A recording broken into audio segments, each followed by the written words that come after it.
Hello दोस्तों, good morning. आप सभी दोस्तों का स्वागत है द के एजुकेशन पर। कैसे हैं आप लोग? कैसी चल रही है आप लोगों की पढ़ाई? तैयारी से अच्छे से हो रही है ना? बिल्कुल अच्छे से हो रही होगी। और मैं जो क्लास करवा रही हूँ करेंट अफेयर का, या स्पेशली बीपीएससी 71वीं बीपीएससी को टारगेट करके जो क्लास अभी हो रही है, उस क्लास में भी आप लोग कंटिन्यू होंगे, ऐसा मैं आशा करती हूँ। और अगर आप लोग क्लास नहीं देखे होंगे तो ज़रूर उसे देख लीजिएगा, क्योंकि सारे ही क्वेश्चन एग्जाम के पॉइंट ऑफ व्यू से बहुत ही इंपॉर्टेंट है। अलग की बात है कि 15, 20, 25 क्वेश्चन ही मैं करवा पा रही हूँ, लेकिन एनालिसिस के थ्रू उसको मैं 70 से 80 क्वेश्चन पहुँचा दे रही हूँ। तो जो मैं क्वेश्चन के साथ आपको एक्स्ट्रा नॉलेज दूँगी, उसे आप लोग ज़रूर नोट डाउन कर लीजिएगा। आप लोगों को अभी पता नहीं चल रहा हो उस क्लास का फ़ायदा, लेकिन जब आप एग्जामिनेशन हॉल में बैठोगे ना, तब आप लोगों को उस क्लास का बेनिफिट नज़र आएगा कि उस क्लास से आप लोगों को कितना फ़ायदा हुआ है। तो रेगुलर क्लास लीजिएगा, ठीक है। आइए आज का पहला क्वेश्चन देखते हैं। और पैटर्न भी आप देख ही रहे होंगे बीपीएससी के जैसा ही पैटर्न मैं बिल्कुल रखी हूँ, जो 68वीं 69वीं में पूछा था, या फिर जो 70वीं में पूछा कुछ क्वेश्चन उस टाइप से, वन लाइनर टाइप से भी है, कुछ क्वेश्चन कथन कारण वाला भी है, क्योंकि 68वीं और 69वीं बीपीएससी में पूछा था, थोड़ा लॉन्ग क्वेश्चन था, तो इसलिए मैं उसको भी टारगेट कर रही हूँ, ताकि किसी प्रकार से क्वेश्चन पूछे तो आप लोगों को दिक्कत का सामना ना करना पड़े, ठीक है। आइए देखते हैं आज का पहला क्वेश्चन। आज का पहला क्वेश्चन क्या है? सिंगापुर में गठित स्वतंत्र भारत की अस्थायी सरकार के संदर्भ में निम्नलिखित में से कौन सा कथनों पर विचार कीजिए बोल रहा है। संदर्भ में कथनों पर विचार कीजिए। पहला क्वेश्चन क्या कह रहा है कि 21 अक्टूबर 1943 को सुभाष चंद्र बोस ने सिंगापुर के कैथे थिएटर में स्वतंत्र भारत की अस्थायी सरकार का गठन किया था। ये सही है? तो बिल्कुल ये सही है, ठीक है। दूसरा क्वेश्चन क्या कह रहा है? दूसरा कथन कह रहा है कि इस सरकार में सुभाष चंद्र बोस राष्ट्र प्रमुख, प्रधानमंत्री तथा युद्ध और विदेश मामलों के मंत्री बने थे, ठीक है। विदेश मामलों के मंत्री बने थे। कथन 2 भी सही है। कथन 3 क्या कह रहा है? प्रधान सलाहकार के रूप में रास बिहारी बोस को नियुक्त किया गया था। बिल्कुल कथन 3 भी सही है। उपर्युक्त में असत्य कथन का चयन करें। देखिए क्वेश्चन में सत्य और असत्य, या गलत या सही, इन दोनों पर खासे ध्यान दीजिएगा। 3-4 क्वेश्चन तो यूं ही गलत हो जाती है, केवल क्वेश्चन सही से नहीं देखने के कारण। इसलिए ज़रूर देखिएगा क्वेश्चन कि क्या पूछ रहा है, सही पूछ रहा है या गलत पूछ रहा है, ठीक है। तो ये क्या बोल रहा है? असत्य कथन कौन सा है? तो तीनों ही सही है। तो इसका आंसर क्या हो जाएगा? इनमें से कोई नहीं, अर्थात कथन 1, कथन 2, कथन 3 तीनों सही है, ठीक है। अगर बात किया जाए सुभाष चंद्र बोस के द्वारा अस्थायी सरकार की गठन की, तो इसी सरकार को आज़ाद हिंद फौज सरकार के भी नाम से जाना जाता था, ठीक है। कौन सा सरकार से? आज़ाद हिंद सरकार के नाम से भी इसे जाना जाता था, जिसका गठन कब हुआ था? 21 अक्टूबर 1943 को हुआ था, ठीक है। बात की जाए सुभाष चंद्र बोस की, तो सुभाष चंद्र बोस के द्वारा किया गया अस्थायी सरकार को कितने देशों के द्वारा मान्यता दिया गया था? ये क्वेश्चन बीपीएससी में पूछा जा चुका है कि अस्थायी सरकार को कितने देशों ने मान्यता दिया था। तो इसे 9 देशों में, कितने देशों ने? 9 देशों ने इस सरकार को मान्यता दिया था। कौन कौन सा देश? आइए, हालांकि देश नहीं पूछ सकता है, लेकिन बीपीएससी के दिमाग का कोई गारंटी नहीं है, पूछ भी सकता है, इसलिए एक नज़र में देख लीजिए। Germany, Italy, Japan, Thailand, Myanmar, Philippines और कोरिया, चीन, आयरलैंड, इन देश ने अस्थायी सरकार को मान्यता दिया था। कौन कौन सा देश? मैं एक बार फिर से रिपीट कर दे रही हूँ। Germany, Italy, Japan, Myanmar, Philippines, Korea, चीन और आयरलैंड, इन देशों ने मान्यता दिया था अस्थायी सरकार को, ठीक है। और ये सारे देखिए, उस टाइम क्या हुआ था? उस टाइम तो द्वितीय विश्व युद्ध का समय था, क्योंकि द्वितीय विश्व युद्ध चला था ना, 1939 से 44-45 तक चला था द्वितीय विश्व युद्ध, ठीक है। तो द्वितीय विश्व युद्ध जो चला था, तो पूरा दुनिया 2 गुट में बट गया था। एक तो मित्र राष्ट्र था, एक धुरी राष्ट्र था। तो धुरी राष्ट्र वाले जितने भी मेंबर थे, वो लगभग सारे सदस्य लोग जो थे, सुभाष चंद्र बोस के द्वारा गठित अस्थायी सरकार को मान्यता दिया था, ठीक है। और जितना भी मैं अभी देश बताई, वो सारे धुरी राष्ट्र के देश थे, ठीक है। अगर बात की जाए कि अस्थायी सरकार का मुख्यालय सुभाष चंद्र बोस के द्वारा कहाँ बनाया गया था, तो अस्थायी सरकार का मुख्यालय इन्होंने रंगून में बनाया था। कहाँ बनाया था? रंगून में। रंगून कहाँ पड़ता है? तो रंगून वर्तमान म्यांमार में पड़ता था। कहाँ? वर्तमान म्यांमार में रंगून पड़ता था। वहीं इन्होंने अपने अस्थायी सरकार का मुख्यालय बनाया था, ठीक है। इनके द्वारा एक बैंक का भी गठन किया गया था, आज़ाद हिंद बैंक। कौन सा बैंक? आज़ाद हिंद बैंक। तो आज़ाद हिंद बैंक का गठन कहाँ किया गया था? तो आज़ाद हिंद बैंक का गठन रंगून में ही किया गया था। कहाँ किया गया था? इसी रंगून में आज़ाद हिंद बैंक का भी गठन किया गया था। तो आप लोग से पूछा जा सकता है कि अस्थायी सरकार जो सुभाष चंद्र बोस के द्वारा गठित किया गया था, उसका मुख्यालय कहाँ था? तो मुख्यालय रंगून था। उसके द्वारा एक बैंक की स्थापना की गई थी। वो बैंक कहाँ स्थापित किया गया था? तो वो बैंक रंगून में स्थापित किया गया था, ठीक है। इनके द्वारा महिलाओं के लिए एक रेजिमेंट बनाया गया था, उसका क्या नाम था? तो रानी झांसी रेजिमेंट। क्या नाम था? रानी झांसी रेजिमेंट। और 3 ब्रिगेड अलग से बनाया गया था। कौन सा? नेहरू ब्रिगेड, सुभाष ब्रिगेड और गांधी ब्रिगेड। ये 3 ब्रिगेड अलग से ही बनाया गया था। किसके द्वारा? सुभाष चंद्र बोस के द्वारा ही। ठीक है, आइए नेक्स्ट क्वेश्चन देखते हैं। एक क्वेश्चन और देख लीजिए। पूछा जाता है कि महात्मा गांधी को राष्ट्रपिता पिता कहकर किसने पुकारा था सर्वप्रथम? तो राष्ट्रपिता कहकर सबसे पहले सुभाष चंद्र बोस ने पुकारा था। ठीक है, यानी कि महात्मा गांधी को राष्ट्रपिता का दर्जा सुभाष चंद्र बोस के द्वारा दिया गया था। किसके द्वारा दिया गया था? सुभाष चंद्र बोस के द्वारा ही उनको राष्ट्रपिता का दर्जा दिया गया था। ठीक है, आइए नेक्स्ट क्वेश्चन देखते हैं। नेक्स्ट क्वेश्चन क्या कह रहा है? नेक्स्ट क्वेश्चन कह रहा है सुभाष चंद्र बोस के राजनीतिक गुरु कौन थे? तो उनके राजनीतिक गुरु कौन थे? उनके राजनीतिक गुरु थे चित्तरंजन दास, जिसे सीआर दास कहा जाता है, और इन्हीं को देश बंधु के नाम से जाना जाता है। किस नाम से जाना जाता है? देश बंधु के नाम से जाना जाता है। ठीक है, देश बंधु चित्तरंजन दास किसके गुरु थे? सुभाष चंद्र बोस के गुरु थे। ठीक है, महात्मा गांधी के राजनीतिक गुरु कौन थे? तो महात्मा गांधी के राजनीतिक गुरु थे गोपाल कृष्ण गोखले। कौन थे? गोपाल कृष्ण गोखले किनके गुरु थे? तो गोपाल कृष्ण गोखले महात्मा गांधी के गुरु थे। किसके गुरु थे? महात्मा गांधी के गुरु थे। ठीक है, एक क्वेश्चन और पूछा जाता है कि सरोजिनी नायडू के राजनीतिक गुरु कौन थे? तो सरोजिनी नायडू के राजनीतिक गुरु महात्मा गांधी थे। कौन थे राजनीतिक गुरु? तो महात्मा गांधी थे। ठीक है, सुरेंद्र नाथ बनर्जी की बात की जाए तो 1876 में, कब? 1876 में सुरेंद्र नाथ बनर्जी ने आनंद मोहन बोस के साथ मिलकर इंडियन एसोसिएशन की स्थापना की थी। किसकी स्थापना की थी? इंडियन एसोसिएशन की स्थापना किसके साथ मिलकर? आनंद मोहन बोस के साथ मिलकर। कब किए थे? 1876 में किए थे। ठीक है, दादा भाई नौरोजी की अगर बात की जाए तो आपसे पूछा जाएगा कि ब्रिटिश संसद का चुनाव लड़ने वाले प्रथम व्यक्ति कौन थे? तो अगर ऐसा पूछा जाए कि ब्रिटिश पार्लियामेंट के चुनाव लड़ने वाले प्रथम व्यक्ति कौन थे, तब तो हो जाएगा WC बनर्जी। लेकिन अगर आपसे पूछ लिया जाए क्वेश्चन कि लड़कर जीतने वाले प्रथम भारतीय कौन थे, तो दादा भाई नौरोजी थे। 1892 में इन्होंने ही ब्रिटिश संसद से चुनाव लड़ा था और निर्वाचित भी हुए थे। ठीक है, आइए नेक्स्ट क्वेश्चन देखते हैं। नेक्स्ट क्वेश्चन क्या कह रहा है? नेक्स्ट क्वेश्चन कर रहा है निम्नलिखित में से कौन सा युग्म असत्य है? फिर क्या पूछ रहा है? असत्य पूछ रहा है। तो पोमोलॉजी फलों का अध्ययन, बिल्कुल ये सही है। सेरोलॉजी छिपकलियों का अध्ययन, ये भी सही है। एपीकल्चर मधुमक्खी पालन, बिल्कुल ये भी सही है। पैडोलॉजी फूलों का अध्ययन, नहीं ये गलत है। पैडोलॉजी किसका अध्ययन होता है? ये मिट्टी का अध्ययन होता है। किसका अध्ययन होता है? मिट्टी का। ठीक है, तो ऑप्शन क्या हो जाएगा? ऑप्शन हो जाएगा डी। आइए कुछ और कल्चर को देख लेते हैं जो बहुत ही इंपॉर्टेंट है। आपसे पूछा जाएगा कि कोशिका का अध्ययन किसमें होता है? कोशिका अर्थात सेल का अध्ययन किसमें होता है? तो सेल का अध्ययन होता है साइटोलॉजी में। किसमें होता है? साइटोलॉजी में होता है। ठीक है, कोशिका का अध्ययन। आपसे पूछा जाएगा कि शैवालों का अध्ययन किसमें होता है? शैवालों का अध्ययन फाइकोलॉजी में होता है। किसमें होता है? फाइकोलॉजी में। कवकों का अध्ययन किसमें होता है? तो कवकों का अध्ययन होता है माइकोलॉजी में। उसी प्रकार से आपसे पूछा जाएगा विषाणुओं का स्टडी किसमें होता है, अर्थात अध्ययन किसमें होता है? तो विषाणुओं का स्टडी होता है वायरोलॉजी में। किसमें होता है? वायरोलॉजी में। जीवाणुओं का स्टडी किसमें होता है? जीवाणुओं का स्टडी होता है बैक्टीरियोलॉजी में। किसमें होता है? बैक्टीरियोलॉजी में। ठीक है, फलों का अध्ययन किसमें होता है? तो फलों का अध्ययन होता है किसमें होता है? पोमोलॉजी में। पोमोलॉजी में तो ऊपर ही दे रखा है, देखिए। तो आप तो अगर चाहते तो यहाँ से भी आराम से आंसर मिला सकते थे। ठीक है, तो किसमें अध्ययन होता है? पोमोलॉजी में फलों का अध्ययन होता है। ठीक है, उसी प्रकार से आपसे पूछा जाएगा कि कास्टिक पेड़ों का संवर्धन किसमें होता है? तो कास्टिक पेड़ों का संवर्धन सिल्वीकल्चर। किसमें? सिल्वीकल्चर। ठीक है, मिट्टी का अध्ययन पैडोलॉजी। किसमें? पैडोलॉजी में। ठीक है, फूलों का अध्ययन पूछा जाता है। फूलों का अध्ययन किसमें होता है? या एंथोलॉजी किससे संबंधित है? एंथोलॉजी फूलों का अध्ययन। ठीक है, पोनोलॉजी तो पोलोनोलॉजी। ठीक है, पोनोलॉजी नहीं पोलोनोलॉजी। एक मिनट मैं यहाँ लिख दे रही हूँ, पोलोनोलॉजी। पोलोनोलॉजी में किसका अध्ययन होता है? तो पोलोनोलॉजी में अध्ययन किसका होता है?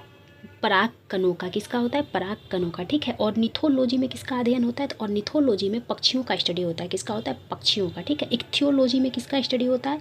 इक्थियोलॉजी में मछलियों का होता है। किसका होता है? मछलियों का। ठीक है, ब्लड का किसमें होता है? तो हिमेटोलॉजी में। किसमें? हिमेटोलॉजी में। कैंसर और ट्यूमर भी कैंसर का एक प्रकार है। ठीक है, कैंसर और ट्यूमर का स्टडी किसमें होता है? तो ऑन्कोलॉजी में होता है। किसमें होता है? ऑन्कोलॉजी में। ठीक है, वृक्षों एवं झाड़ियों का स्टडी किसमें होता है? तो डेंड्रोलॉजी में होता है। किसमें होता है? डेंड्रोलॉजी में। सर्पों अर्थात सांप का स्टडी किसमें होता है? तो ऑफियोलॉजी में होता है। किसमें होता है? ऑफियोलॉजी में। एक और इम्पॉर्टेंट है कीटों का अध्ययन। ठीक है, पूछा जाता है कीटों का स्टडी किसमें होता है? तो एंटोमोलॉजी में होता है। किसमें होता है? एंटोमोलॉजी में। ठीक है, मत्स्य पालन का स्टडी किस में होता है? तो मत्स्य पालन का स्टडी होता है पीसी कल्चर में। किस में होता है?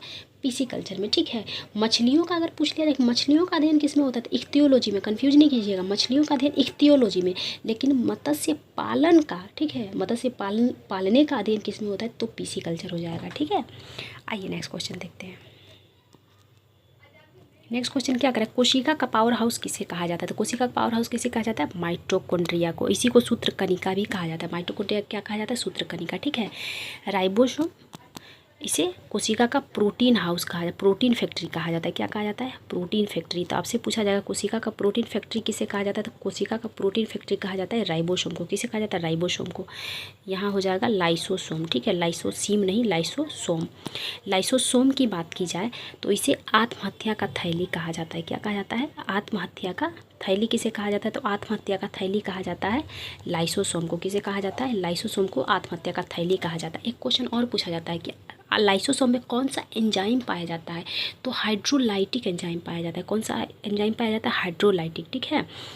आपसे पूछा जाएगा कि कोशिका का ट्रैफिक पुलिस किसे कहा जाता है? तो गोल्जी काय को कहा जाता है। किसे कहा जाता है? गोल्जी काय को, ठीक है। आइए नेक्स्ट क्वेश्चन देखते हैं। नेक्स्ट क्वेश्चन क्या? आरबीसी का कब्रिस्तान किसे कहा जाता है? आरबीसी का कब्रिस्तान कहा जाता है प्लीहा को, जिसे स्प्लीन भी कहा जाता है। क्या कहा जाता है? स्प्लीन, ठीक है। तो आरबीसी का कब्रिस्तान कहा जाता है प्लीहा या स्प्लीन को। और इसी को तिल्ली भी कहा जाता है। क्या कहा जाता है? स्प्लीन को ही तिल्ली भी कहा जाता है, ठीक है। तो तिल्ली ऑप्शन में रहे या स्प्लीन ऑप्शन में रहे, प्लीहा ऑप्शन में रहे, तीनों ही सही होगा। उसी प्रकार से पूछा जाता है कि ब्लड बैंक किसे कहा जाता है? शरीर का ब्लड बैंक किसे कहा जाता है? तो ब्लड बैंक प्लीहा को ही कहा जाता है, ठीक है। आरबीसी का ब्लड बैंक किसे कहा जाता है? तो प्लीहा को कहा जाता है, ठीक है। उसी प्रकार से लीवर की अगर बात की जाए तो आपसे पूछा जाएगा शरीर का सबसे बड़ा ग्रंथि कौन सा है? तो शरीर का सबसे बड़ा ग्रंथि लीवर है। क्या है? शरीर का सबसे बड़ा ग्रंथि लीवर है, ठीक है। आपसे पूछा जाएगा कि पित्त रस का निर्माण कहाँ होता है? तो पित्त रस का निर्माण लीवर में होता है। कहाँ होता है? लीवर में होता है, ठीक है। अग्नाशय, जिसे पेनक्रियाज भी कहा जाता है। अगर अग्नाशय की बात की जाए तो अग्नाशय शरीर का एकमात्र मिश्रित ग्रंथि है। क्या है? शरीर का एकमात्र मिश्रित ग्रंथि। इसे मिश्रित ग्रंथि क्यों बोला जाता है? इसे मिश्रित ग्रंथि इसलिए बोला जाता है क्योंकि पेनक्रियाज अर्थात अग्नाशय एकमात्र ऐसी ग्रंथि है जो एंजाइम और हार्मोन दोनों का स्रावन करता है। किसका करता है? एंजाइम का भी स्रावन करता है और हार्मोन का भी स्रावन करता है। इसमें से कौन कौन सा हार्मोन निकलता है? ग्लूकागॉन, इंसुलिन, ये सब सारा हार्मोन कहाँ से निकलता है? तो अग्नाशय से निकलता है, ठीक है। उसी प्रकार से एमाइलेज एंजाइम का स्रावन कहाँ से होता है? तो एमाइलेज एंजाइम का स्रावन भी अग्नाशय से होता है, ठीक है।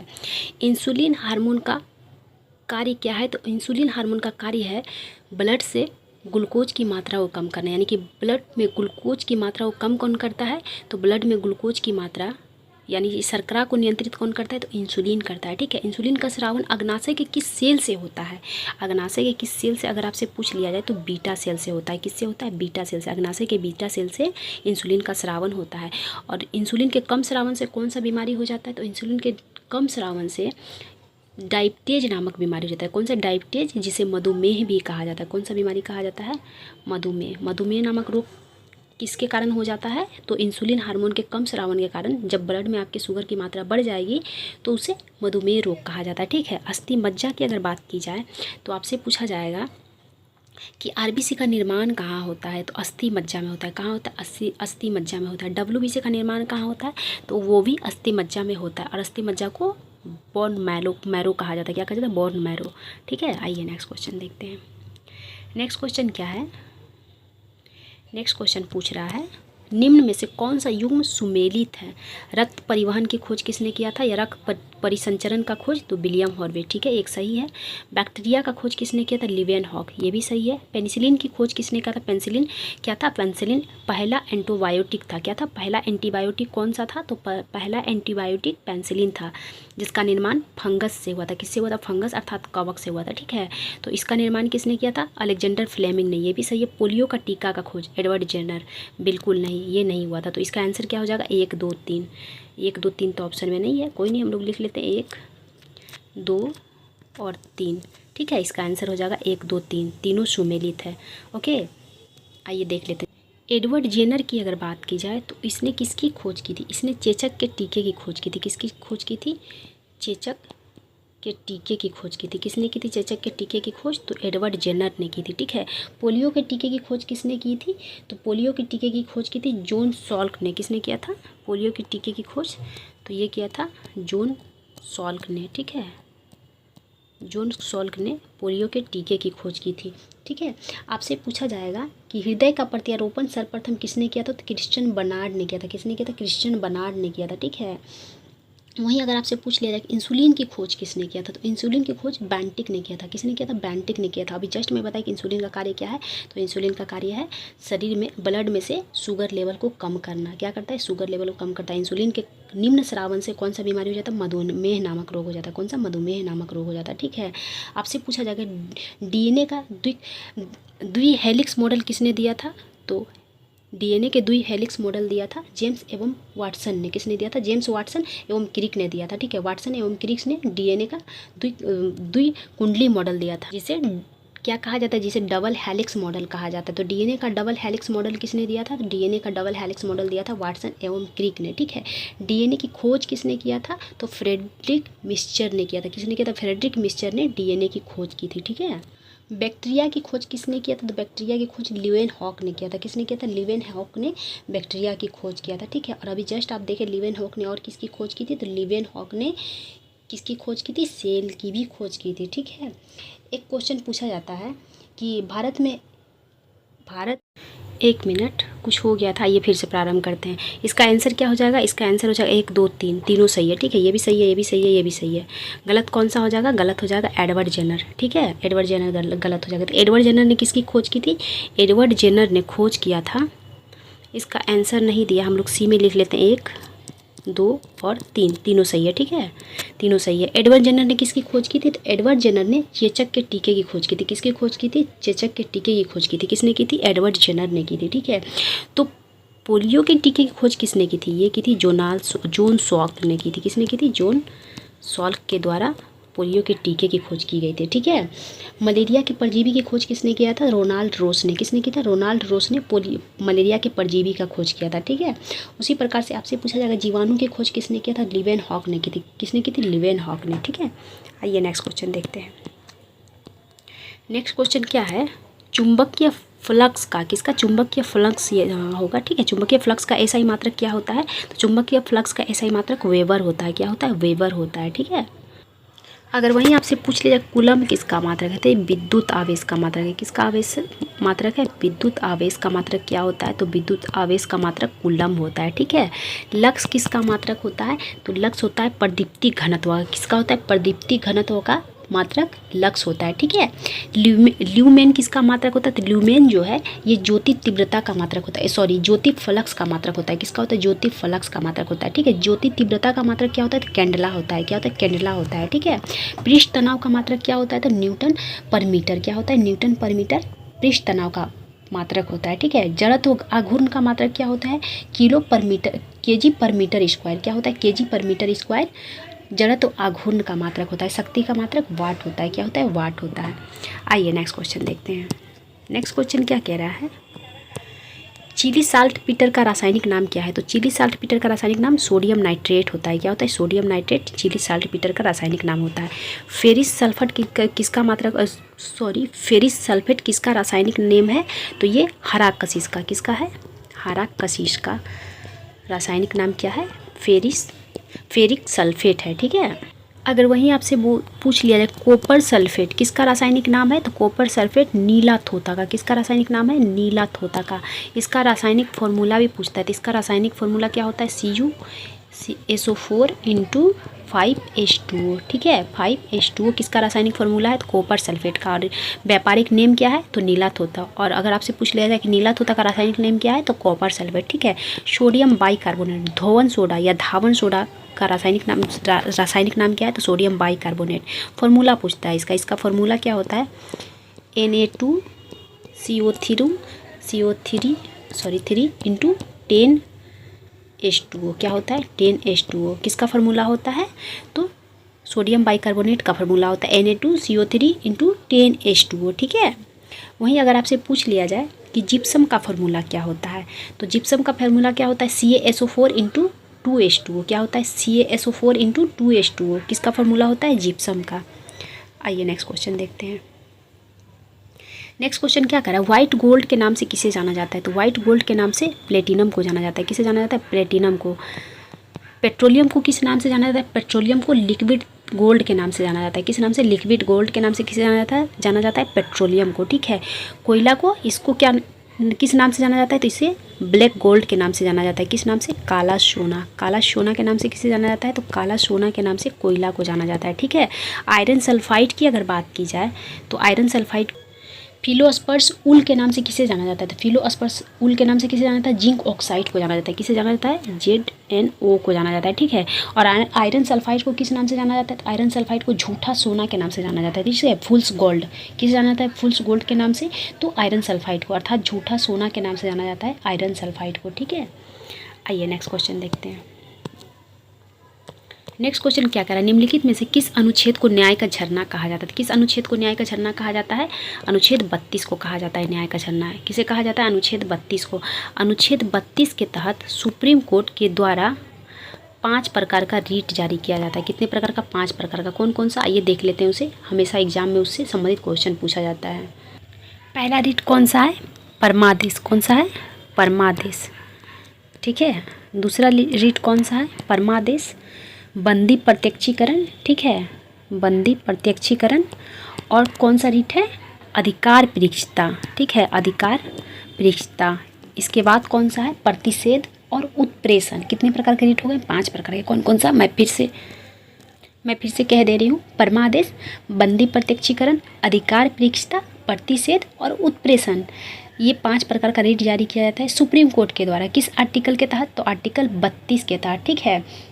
बंदी प्रत्यक्षीकरण में क्या होता है कि कोई भी व्यक्ति को अगर गिरफ्तार किया जाता है तो ऐसा रूल है कि उसे 24 घंटा के अंदर एनी हाउ पास के कोई मजिस्ट्रेट या कोर्ट में उसको प्रस्तुत करना पड़ेगा सशरीर। सशरीर का मतलब क्या है? सशरीर का मतलब होता है कि जिंदा या मुर्दा किसी प्रकार से, लेकिन जिसे आप गिरफ्तार किए हो तो 24 घंटा से ज़्यादा आप उसको थाने में बंद करके नहीं रख सकते। उसको किसी भी कीमत पर सामने के मजिस्ट्रेट, जो भी पास में मजिस्ट्रेट हो, वहाँ पेश करना पड़ेगा या कोर्ट में पेश करना पड़ेगा। ठीक है। ध्यान देने योग्य बात है कि आने जाने के समय को छोड़ के 24 घंटा। ठीक है। आने जाने का समय इसमें काउंट नहीं होता, नहीं तो पता चलेगा किसी जाम में फंस गया, पटना जैसा जाम में, तो 12 घंटा तो वहीं निकल गया। तो 24 घंटा केवल आने जाने का वक्त छोड़ के उसको प्रस्तुत करना है। इसी सशरीर का बंदी प्रत्यक्षीकरण का मतलब यही हुआ। ठीक है। परमादेश का मतलब क्या होता है? परमादेश का मतलब होता है कि सर्वोच्च न्यायालय, या मतलब सर्वोच्च न्यायालय सुप्रीम कोर्ट हो सकता है या फिर हाई कोर्ट हो सकता है, अपने लोअर न्यायालय को, ठीक है, हायर न्यायालय जो है, लोअर न्यायालय को क्या कर सकता है? उसको सरकार देख। और एक बात ध्यान देने योग्य है कि सरकारी संस्था और सरकारी व्यक्ति पर ही ये आदेश जारी होता है। ठीक है। किसके खिलाफ होता है? केवल सरकारी संस्था और सरकारी व्यक्ति के खिलाफ ही ये आदेश जारी किया जाता है। ठीक है। परमादेश के थ्रू। नेक्स्ट क्या है? नेक्स्ट है प्रतिषेध। नेक्स्ट है अधिकार परीक्षता। सॉरी, प्रतिषेध नहीं, अधिकार परीक्षता। अधिकार परीक्षता में क्या होता है कि मान लीजिए कोई कर्मचारी कोई कार्य कर रहा है तो उसे अपने अधिकार क्षेत्रों से अगर वो बाहर जाके कार्य कर रहा है तो उससे वो पूछा जाता है कि तुम किस अधिकार से ये कार्य कर रहे हो। ठीक है। अगर उसके खिलाफ कोई कंप्लेन कर दिया कि अपने अधिकार से बाहर जाके काम कर रहा है तो उस पर ये रीट जारी किया जा सकता है अधिकार परीक्षता कि तुम अपने अधिकार से बाहर जाके कार्य कर रहे हो, किस अधिकार से। ठीक है। चौथा क्या है? प्रतिषेध। प्रतिषेध में क्या होता है कि हायर न्यायालय जो है, लोअर न्यायालय को, अगर लोअर न्यायालय में कोई मामला चल रहा है तो उस पर वो रोक लगा देता है। क्या कर देता है? स्टे लगा देता है। ठीक है। हायर न्यायालय लोअर न्यायालय पे।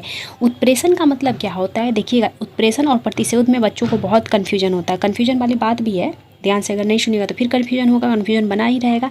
तो उत्प्रेषण में होता है कि हायर न्यायालय जो है वो लोअर न्यायालय को मना तो करता ही है कि तुम्हारे न्यायालय में जो भी कार्य चल रहा है उसको बंद करो, जो कोई केस चल रहा है तो उसको बंद करके मेरे पास भेजो उसी केस को। ठीक है। उत्प्रेषण में ये कहा जाता है कि जब उच्च न्यायालय द्वारा निम्न न्यायालय को किसी मामले की कार्यवाही को रोककर उसे अपने पास भेजने का आदेश दिया जाता है उत्प्रेषण न्यायालय में। ठीक है। उत्प्रेषण रीट में। जबकि प्रतिषेध रीट में क्या कहा जाता है कि न्यायालय को किसी मामले की कार्यवाही को रोकने का आदेश दिया जाता है। ठीक है।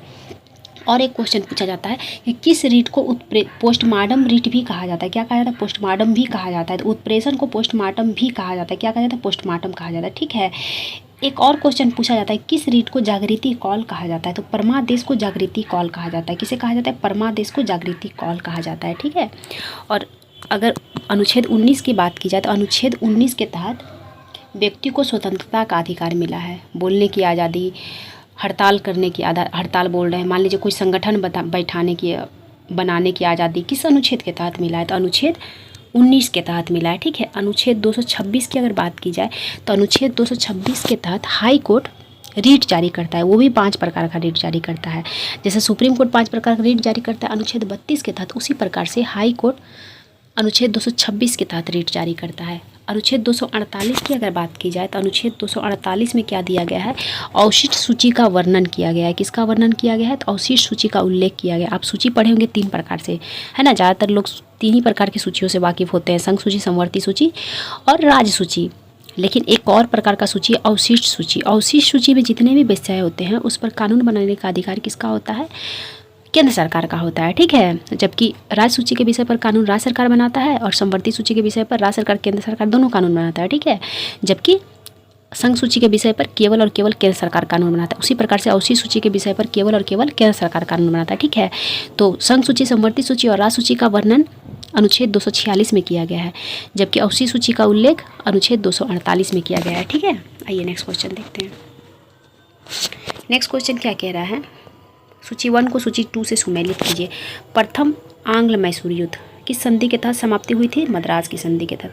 द्वितीय आंग्ल मैसूर युद्ध की समाप्ति मंगलोर की संधि के तहत। प्रथम आंग्ल मराठा युद्ध की समाप्ति सालाबाई की संधि के तहत। तृतीय कर्नाटक युद्ध की समाप्ति पेरिस के संधि के तहत। कब कब हुआ था ये देख लीजिए। पहले तो आप ये देख लीजिए, कुल आंग्ल मैसूर युद्ध 4 हुआ था। कितने हुआ था, 4। प्रथम की समाप्ति अब प्रथम कब हुआ था आप ये भी देख लीजिए। कभी कभी मान लीजिए कूट में डेट ही मिलाने का दे दिया तो कैसे मिलाएंगे, 1767 1769। द्वितीय आंग्ल मैसूर युद्ध कब हुआ था, 1780 से 1784 के बीच। तृतीय आंग्ल मैसूर युद्ध कब हुआ था, 1790 से 1792 के बीच। चतुर्थ आंग्ल मैसूर युद्ध 1799 में हुआ था। ठीक है, प्रथम की समाप्ति मद्रास की संधि के तहत, दूसरी की समाप्ति मंगलोर की संधि के तहत और तीसरी के श्रीरंगपट्टनम के तहत। और चौथी की समाप्ति नहीं हुई थी। क्यों नहीं हुई थी, क्योंकि युद्ध स्थल में ही टीपू सुल्तान मारे गए थे, तो समाप्ति की जरूरत ही नहीं पड़ी थी, खुद ही युद्ध समाप्त हो गया था। ठीक है, आंग्ल मराठा युद्ध की बात की जाए तो सालाबाई के संधि के तहत समाप्त हुई थी।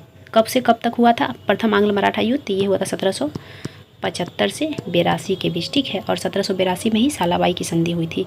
तृतीय कर्नाटक युद्ध की बात की जाए तो तृतीय कर्नाटक युद्ध कब से कब हुआ था, 1756 से 63 के बीच, और इसी युद्ध को सप्तवर्षीय युद्ध के नाम से भी जाना जाता है। ठीक है, प्रथम कर्नाटक युद्ध कब हुआ था, 1746 से 48 के बीच। द्वितीय कर्नाटक युद्ध 1749 से 54 के बीच, और तृतीय कर्नाटक युद्ध 1756 से 1763 के बीच हुआ था। ठीक है, तो आई होप आप उसे लिख लेंगे। प्रथम कर्नाटक युद्ध की समाप्ति किस संधि के तहत हुई थी, तो एला सापल या एक्सला सापल, इसी को एक्सला सापल भी कहा जाता है, इसी को एला सापल भी कहा जाता है। इसी संधि के तहत प्रथम कर्नाटक युद्ध की समाप्ति हुई थी। द्वितीय कर्नाटक युद्ध की समाप्ति किस संधि के तहत हुई थी, तो द्वितीय कर्नाटक युद्ध की समाप्ति हुई थी पांडिचेरी की संधि के तहत, और तृतीय कर्नाटक युद्ध की समाप्ति हुई थी पेरिस की संधि के तहत। ठीक है, आइए नेक्स्ट क्वेश्चन देखते हैं। तो उसका आंसर हो जाएगा ऑप्शन नंबर बी। क्या हो जाएगा, ऑप्शन नंबर बी हो जाएगा इसका आंसर। ठीक है, आप लोग मिला लीजिएगा, डेट तो मैं बता ही दी हूँ। आइए नेक्स्ट क्वेश्चन देखते हैं। यहाँ बहुउद्देशीय छूट गया, बहुउद्देशीय होगा। बहुउद्देशीय नदी घाटी परियोजना को किसने आधुनिक भारत का मंदिर कहा था, तो जवाहरलाल नेहरू के द्वारा कहा गया था। दामोदर नदी घाटी परियोजना का निर्माण कब हुआ था, 1948 में। इसी के संदर्भ में महात्मा जवाहरलाल नेहरू ने बहुउद्देशीय परियोजना को आधुनिक भारत का मंदिर कहा था। ठीक है, किसने लिखा था, किसान क्या करे, क्या यहाँ छूट गया है। ठीक है, क्या होगा, किसान क्या करे नामक पुस्तक की रचना किसने की थी, शाहजानंद सरस्वती ने।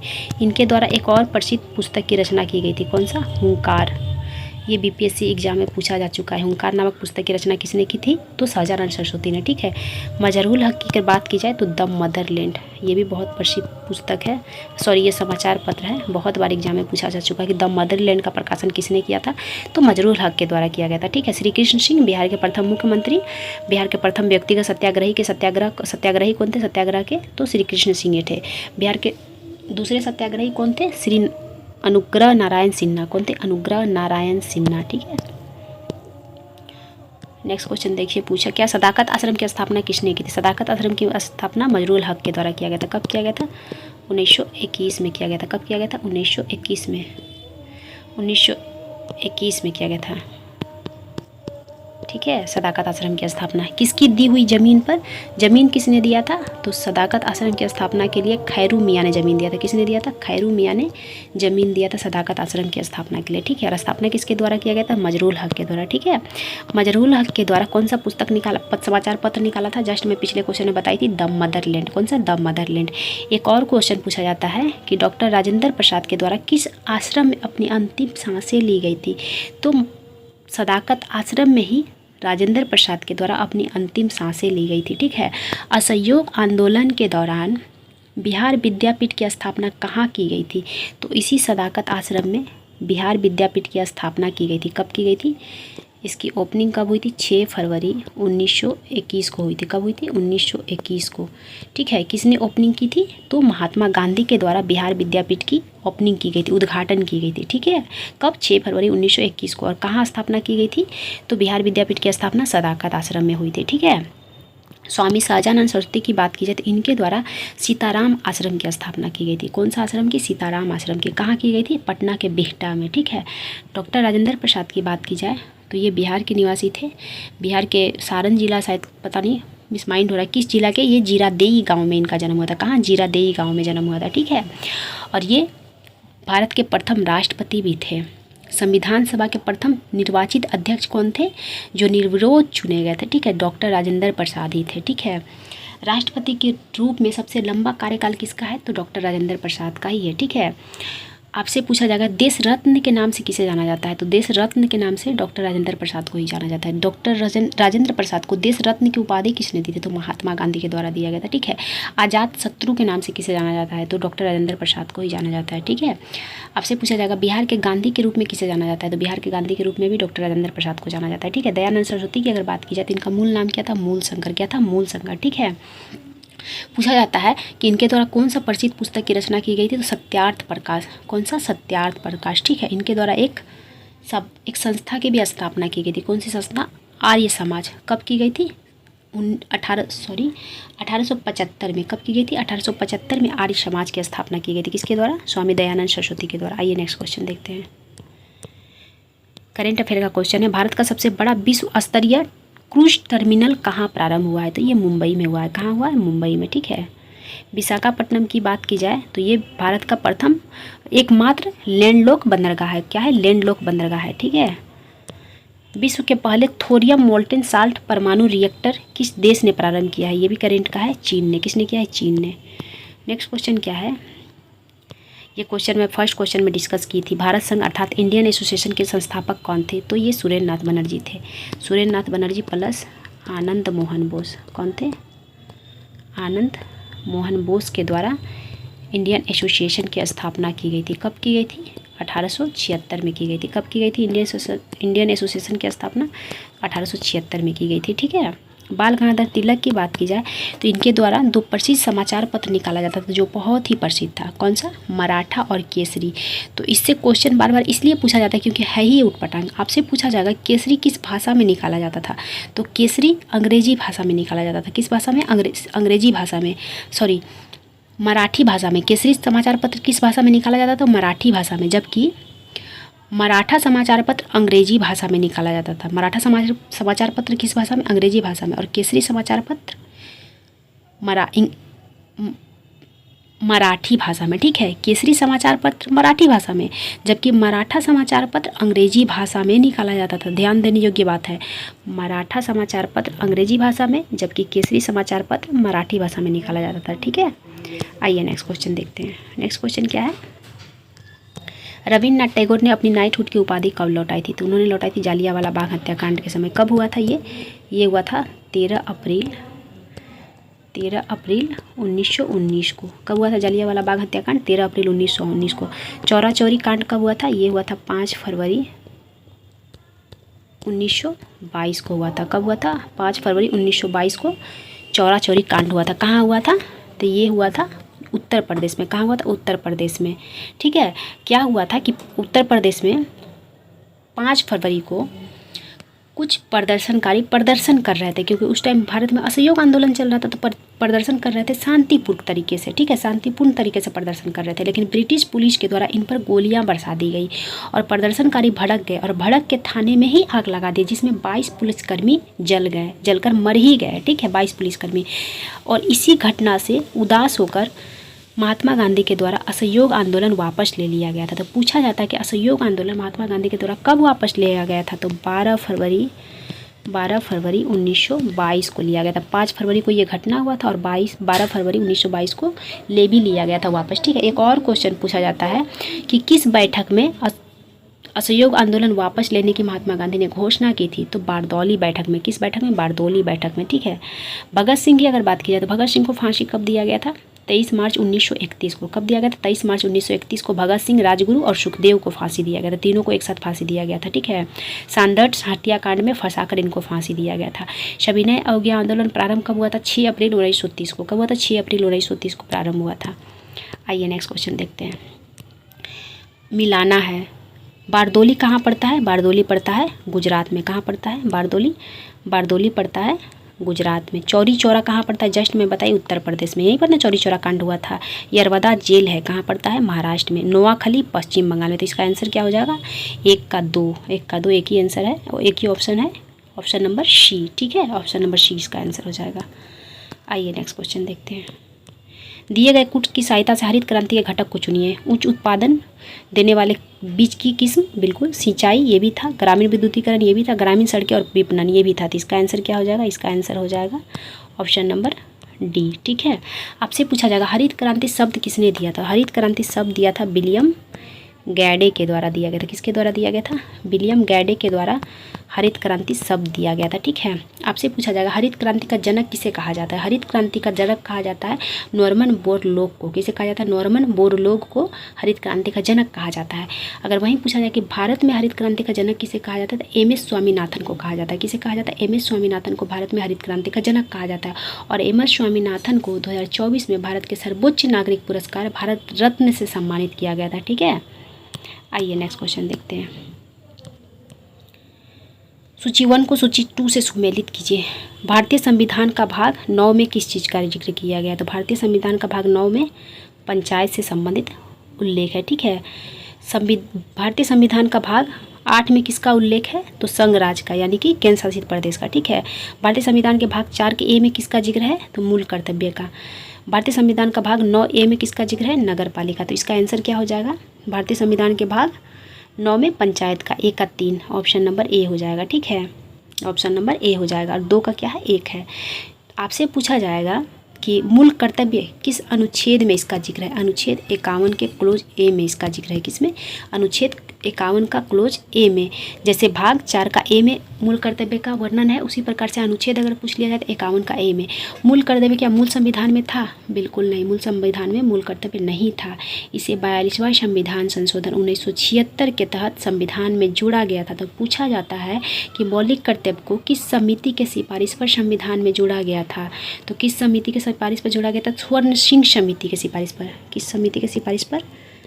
स्वर्ण सिंह समिति के सिफारिश पर मूल कर्तव्य को संविधान में जोड़ा गया था। मूल कर्तव्य का प्रावधान कहाँ से लिया गया था? तो सोवियत संघ, जो वर्तमान में रूस के नाम से जाना जाता है, वहीं से लिया गया था मूल कर्तव्य का प्रावधान, ठीक है। वर्तमान में कितने मूल कर्तव्य है? 11 मूल कर्तव्य है। 42वां संविधान संशोधन 1976 के तहत 10 मूल कर्तव्य को जोड़ा गया था, जबकि 86वां संविधान संशोधन 2002 के तहत एक और मूल कर्तव्य को जोड़ा गया। तो वर्तमान में कुल 11 मूल कर्तव्य, ठीक है। नेक्स्ट क्वेश्चन क्या है? अच्छा, क्वेश्चन यहीं पर समाप्त होता है।